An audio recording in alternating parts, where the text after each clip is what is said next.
Linda Lénager présente Amandine Amatissika, auteure. Alors je suis heureuse de vous présenter une jeune femme, une auteure qui m'a touchée par sa sensibilité et sa confiance.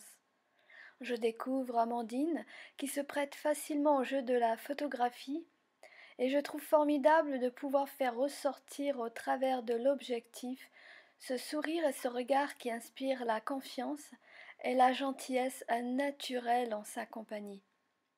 Une auteure qui m'a surprise à de multiples occasions par son courage, par son écriture, par ses mots généreux.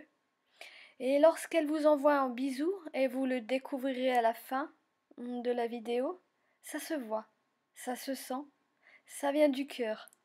Merci Amandine pour cet agréable après-midi dans la détente, dans la joie et dans la belle énergie.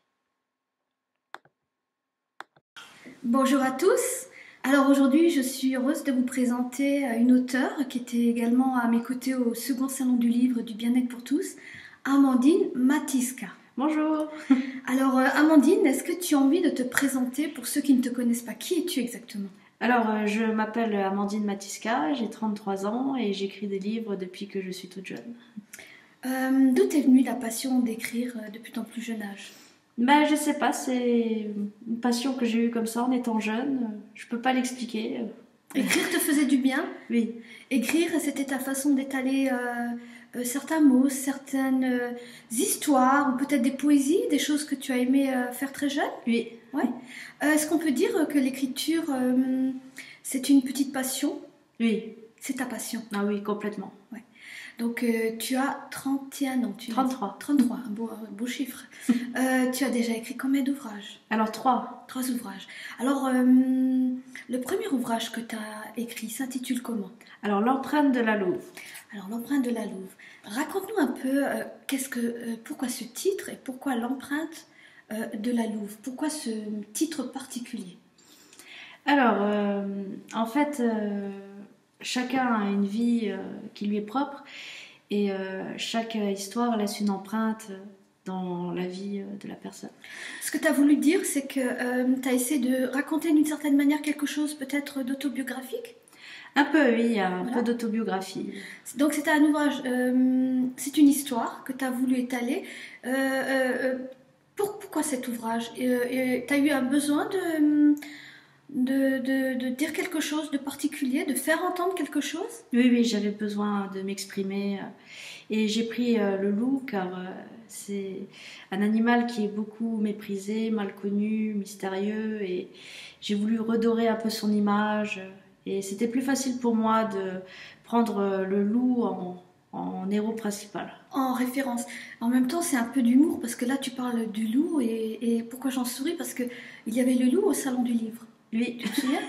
Et au salon des partenaires, j'étais entourée de femmes rouges. Oui. Tu es de nouveau en rouge. Et tu parles de loup? Non mais, tu me dis que t'as 33 ans, je commence à me dire, qu'est-ce qui se passe? Non mais, c'est vrai, non mais... Le petit chaperon rouge. Non mais, est-ce que c'était prévu que tu viennes habillée en rouge? Ça s'est fait à la dernière minute, je voulais venir en gris en fait. D'accord. Et donc, on dit, ah d'accord, le loup, la louve. Donc voilà, encore une fois, il y a des choses particulières à comprendre. Disons une chose, c'est que je me comprends. Voilà. Donc ça, c'était l'empreinte de la louve. C'est donc, comme tu as dit, autobiographique. Et le fait que tu l'as écrit, est-ce que c'était quelque chose en même temps qui t'a fait du bien? Ah oui, ça m'a totalement libérée. Voilà. Il y avait une histoire, donc une empreinte, quelque chose qui était difficile, que tu as vécu, voilà, que tu as eu besoin de témoigner à ta façon, voilà, sous le titre de l'empreinte de la Louve. Voilà, c'est ça. Et une fois qu'il a été mis sur pied cet ouvrage, tu t'es sentie donc revivre? Ben, je me suis sentie bien, dans un premier temps. C'était comme une sorte de confession? Oui, voilà. Plutôt ça, non mais voilà, c'est vrai, ouais. Et après, comme le livre n'a pas été intégralement publié, au bout de 4 ans, j'ai réécrit à la maison d'édition en disant que j'aimerais sortir la version longue, donc la vraie version que je leur avais envoyée. Et donc Nancy la Louve libre est sortie du coup. D'accord. Et là, donc il y a plus de pages, si j'ai bien compris. Oui, voilà. 270 pages, oui, en rapport à À 136.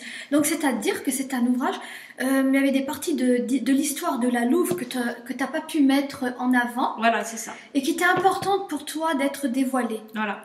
Pourquoi c'était important? En fait, j'ai mis 10 ans à l'écrire. Et je l'ai écrit avec mon cœur. Et quand un auteur écrit un livre et que c'est coupé, en fait, il y a des parties qui sont coupées, comme des parties de description, des parties de l'histoire qui sont remaniées. C'est une frustration. Très frustrant. Très frustrant, ouais. surtout si des personnes viennent critiquer en disant j'ai l'impression qu'il manque des choses. D'accord. Donc, c'est vrai que c'est ton histoire, Voilà. tu l'écris, et puis du coup, on essaie de remanier. Et comme c'était quelque chose d'autobiographique, tu t'es senti comme si on enlevait une partie de toi, de ton histoire, Voilà. et ça ne correspondait plus au message que tu voulais passer. Voilà, c'est ça. Parce qu'en fait, tout ce qui lui arrive a un sens. Chaque chose, et voilà, ça a un sens. Ouais. Et même les messages, quelques petits messages que je mets dans le livre sont... Voilà. Donc c'est vrai que mine de rien, on s'en rend pas compte, mais c'est des petites choses qui peuvent frustrer l'auteur, l'écrivain, quand il essaie de partager quelque chose et qu'on essaye de le remanier, alors que finalement l'œuvre en premier, c'est l'auteur. Ouais. Alors c'est comme si on effaçait une partie de ton travail. Voilà, et ça a été horrible. Ouais. J'ai pas supporté et c'est pour ça que je l'ai donc sorti en passant par lulu.com, vu que je ne pouvais pas prendre un autre éditeur puisqu'ils ont les droits sur l'histoire. D'accord, d'accord. Mais c'est pas grave parce que je suis très heureuse de pouvoir le proposer aux lecteurs. Cette fois-ci, mais plus complet. Voilà. Comme il te convient. Comme je voulais qu'il sorte en fait. Bravo. Et aussi par rapport à la couverture, c'est très important, ce sont les héros principaux. Donc là, on a l'héroïne, on a ici le frère, la sœur, les compagnons, les louveteaux, donc c'est les personnages de l'histoire. Ils ont quelque chose à dire. Voilà. D'accord. Tu es en même temps donc un auteur qui est plutôt dans quel genre de registre? Alors moi, je dirais que pour l'instant, c'est roman. Alors j'ai écrit un roman d'aventure et un roman d'amour. Et je compte écrire d'autres livres, par exemple dans le développement personnel, ou alors des polars, ou des thrillers, ou aussi des nouvelles, voilà, ou peut-être aussi des autobiographies. D'accord. Alors tu peux m'expliquer, bah tiens, c'est pas mal ça aussi. Pourquoi cet ouvrage sur le paquebot blanc? Alors ça, c'est une histoire très humoristique à prendre au second degré, parce que quand on a lu le premier et qu'on voit le deuxième, en fait ça n'a absolument rien à voir. D'accord. En fait c'est une histoire pleine de fraîcheur, de rebondissement, d'humour. Le personnage, donc Marla, c'est une histoire d'amour? Oui, c'est en fait une histoire d'amour. Le personnage Marla, en fait, va évoluer au cours de l'histoire. Au début, elle est très narcissique, elle se prend pas pour de la merde, mais je veux dire, elle a une très bonne image d'elle-même. Elle a une très haute estime d'elle-même. Voilà. Et mais puis, c'est aussi bien d'en avoir une la plupart du temps. Oui. Mais là, c'est un peu excessif, si j'ai bien compris. Oui, vraiment, elle pourrait être très énervante pour certaines personnes. Et c'est fait exprès, en fait. Parce qu'après, elle va évoluer. Et finalement, on va s'apercevoir qu'elle a des ressources qui lui permettent de grandir, d'évoluer, de devenir un personnage attachant, sensible et qui est capable de se remettre en question. C'est très important. Est-ce que c'est aussi, d'une certaine manière, autobiographique par rapport à quelque chose ou quelqu'un que tu as connu et que tu as souhaité lancer un message particulier? Alors, c'est difficile parce que... Pourquoi cet ouvrage? Mais non, mais pourquoi alors, cette personne narcissique déjà? Ouais, parce qu'en fait, j'ai voulu faire le rapprochement entre la haine et l'amour. Ce sont des sentiments très forts et très proches pour moi. Et on peut très bien ressentir de l'amour pour quelqu'un et de la haine, et ça peut basculer de l'un vers l'autre sans qu'on s'en rende compte, et on peut pas le maîtriser. Et donc, on s'aperçoit dans l'histoire qu'elle maîtrise rien du tout. Et donc, elle est prise dans ses sentiments, mais il y a son ego qui est pas d'accord avec tout ça. Et finalement, c'est les sentiments qui prennent le pas sur tout. Et donc, en général, c'est comme ça. Ouais. Mais d'où te vient aussi cette imagination débordante? Ah bah, je lis beaucoup, je regarde beaucoup de films, je m'intéresse beaucoup à mon entourage, à ce qui se passe autour de moi, j'observe.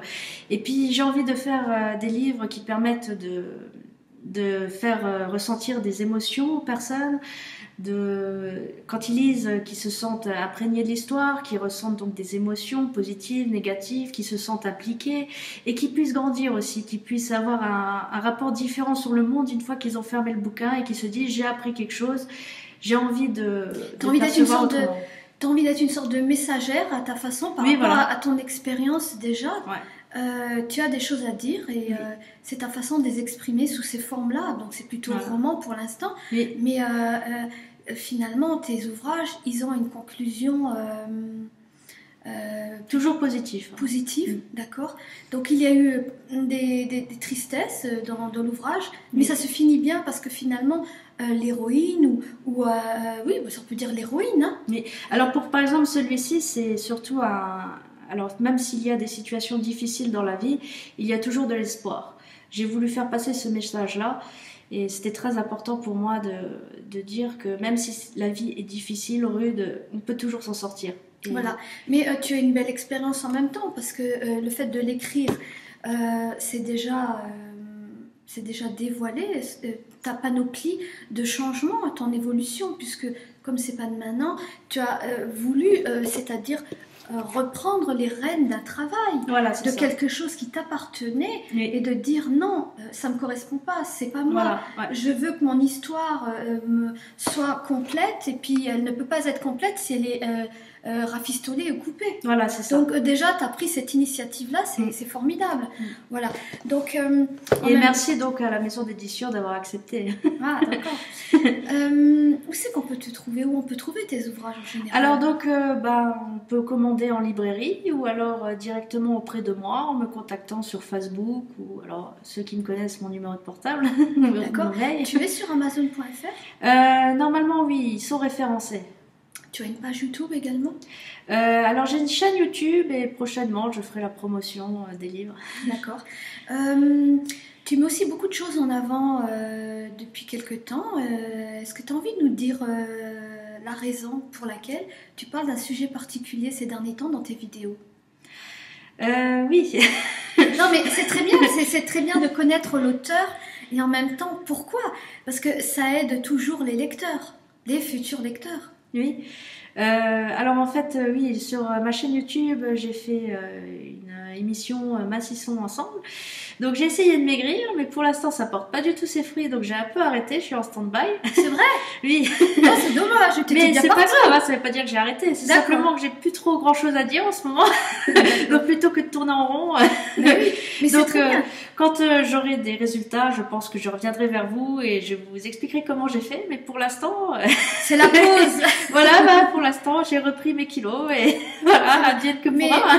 Mais en même temps, d'une certaine manière, tu crois pas que parfois la vie te fait comprendre ne pense pas trop à ça, finalement, sois toi, existe, Ouais. soit beaucoup de personnes, beaucoup de femmes se torturent parfois Oui. et c'est souvent à cause de l'entourage. Oui. Est-ce que tu penses pas que le plus important c'est déjà que de vouloir mincir ou de perdre du poids quand tu ressentiras véritablement le besoin et la force déjà? Et surtout que tu t'acceptes comme tu es, la morphologie, parce qu'il y a une hérédité, etc. Oui. Bien souvent, et que c'est les gens qui sont autour de nous qui doivent plutôt apprendre à être un peu plus, je dirais pas tolérant, c'est pas le mot, mais un peu plus sensible et humain que de nous cataloguer à ce qu'on voit à la télé, etc. Il y a des petits et des grands. Tu es très grande, je suis petite. J'aurais voulu être un peu plus grande, au moins héritée du côté de chez mon père.